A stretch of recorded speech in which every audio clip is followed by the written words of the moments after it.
Hi everyone, Danny here with Ground State Tarot, coming to you with the Lunar New Year Fire Horse main energy for 2026 for INFJ advocates using the 16 personalities type from the 16 personalities test. And in this energy read, I will be looking at your optimal energy, card number 1, card number 2, your suboptimal energy, card number 3, your point of stagnation, card number 4, the way through, card number 5 is the advice for assertive types, and card number 6 is the advice for the turbulent types. And as a reminder to give you the context of what fire horse energy is referring to, we're looking at energy this year that is bold, that is action-oriented, that has a precise direction, an independence to it, a momentum.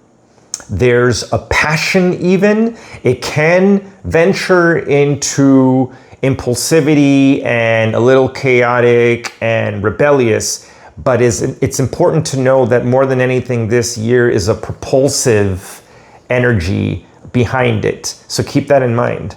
One thing that if you're watching, cross-watching the videos, you might notice that I have clarifiers with this specific reading because I felt I had to go one layer deeper in order to really get the message, and I'm glad I did. So I will probably be keeping the clarifiers in the future, in future videos, if I feel they're necessary. Sometimes I don't think they are, but in this case they were. So without further ado, this year is about you making the choice to step up to the plate and accept and receive what you already know is yours, not from a place of entitlement, but from a place of hard work.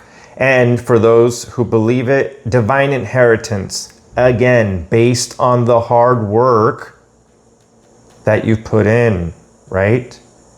It's already doing so, stepping up to the plate and accepting this abundance, this wealth that comes in a sustained and generational way. It's the type of abundance that will not only keep you and your loved ones well and nurtured and covered and taken care of for many, many years to come. You'll be able to do that for others. It's that expansive. So that's why it requires really stepping into gratitude and giving thanks before you even receive it, not afterwards, because it's only from the place of knowing that you are going to get this and already being grateful for it that it activates.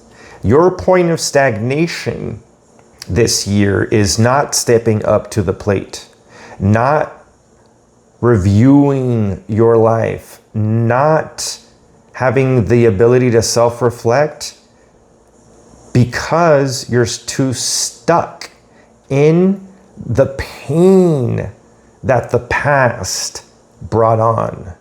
You're literally distracted by how fatigued and how tired and how hurt you are. You know you're very close to making it to the life that you envision, the life that you want.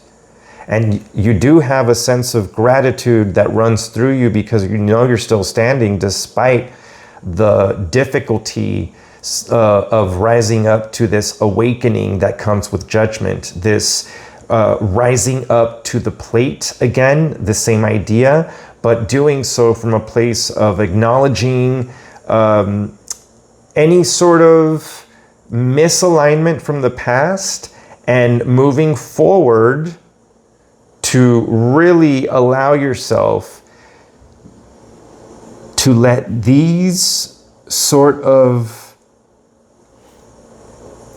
obstructive thoughts, again, from the past, hold you back in this wounded space. And therefore, in inaction, stagnation, licking your wounds, basically.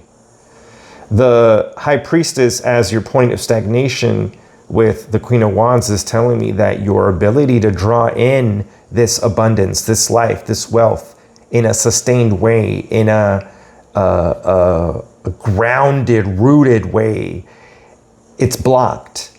It's blocked because you're not trusting your capacity when you're not tapping into that sense of gratitude for what you know you've worked so hard to achieve. You know that this is not coming from a place of entitlement, but you also have to make it through the finish line.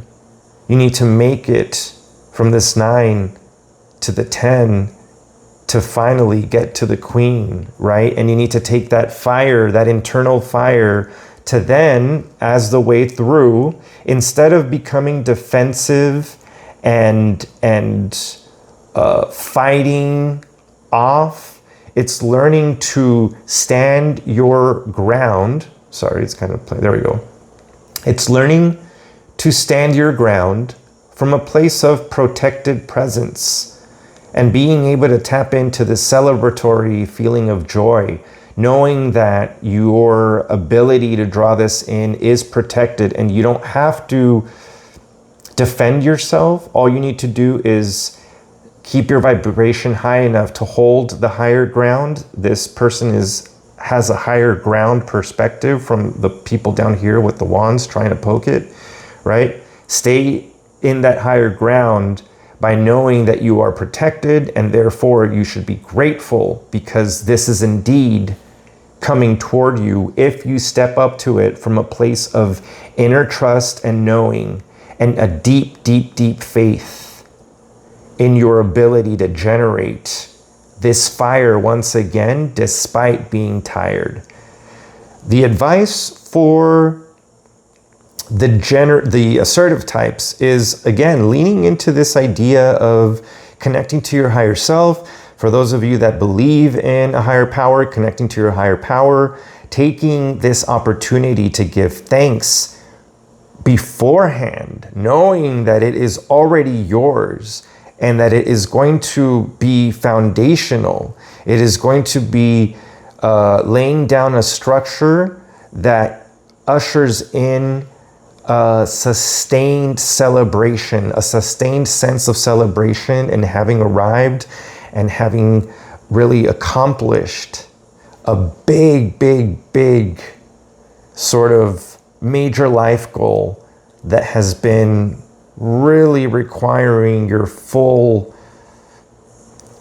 energy, your full fight, so to speak, tapping into this feeling of this sense of having a full cup, already having a full cup emotionally, spiritually, with your intuition, really having a refreshed sense of having the capacity to make it to the finish line despite being tired.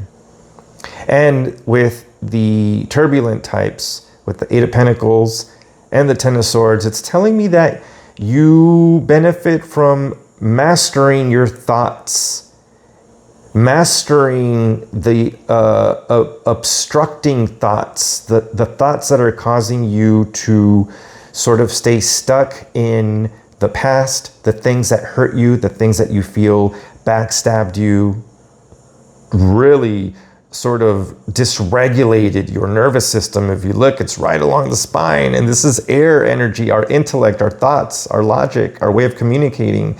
All of that is frazzled and chaotic. You need to master this by realizing again that you are indeed now on higher ground, protected ground.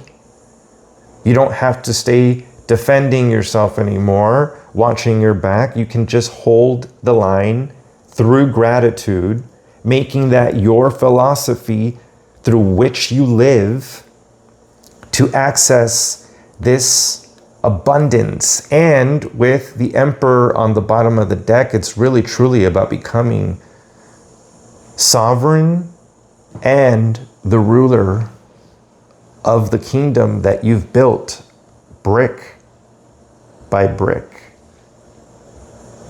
And before I almost forget, with Sally, the philosopher, I already kind of gave you guys a preview of what this is telling us, but I'll read the message. Sally Brown, the 2-minute philosopher. She may not be Socrates, but also that's what you think. Sally Brown is simply looking for a philosophy to make sense of it all. According to her, if you have a good philosophy, you can endure all the troubles you have in life. There you go. The philosophy of gratitude is what allows you to endure all the troubles you have in life. So, whether you're shaping the nature of modern morals, creating the school of rationalism, or simply espousing how life goes on, follow your guidelines and never be afraid to share them with the rest of the world, or in this case, with an older brother that will lend you an ear. Because really, who cares? Now that's a good philosophy.